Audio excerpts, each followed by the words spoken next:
the focus of our tutorial, our video, is to show you how to set up the materials and what materials do we need. First, we need a clamp with stand.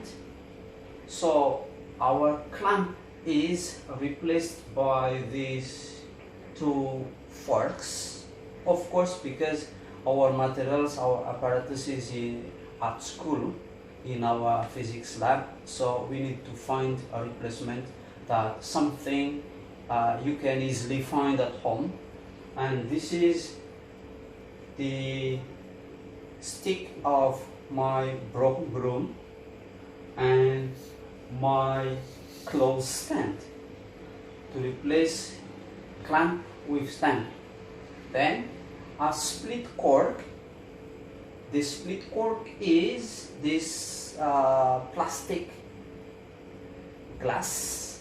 You can also use something like this or something like that.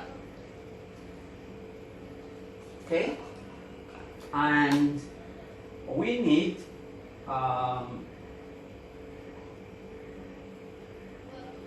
cotton thread light, okay, and we need stopwatch.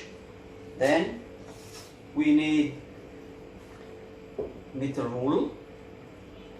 Then we need scissors and this sticky note. Okay,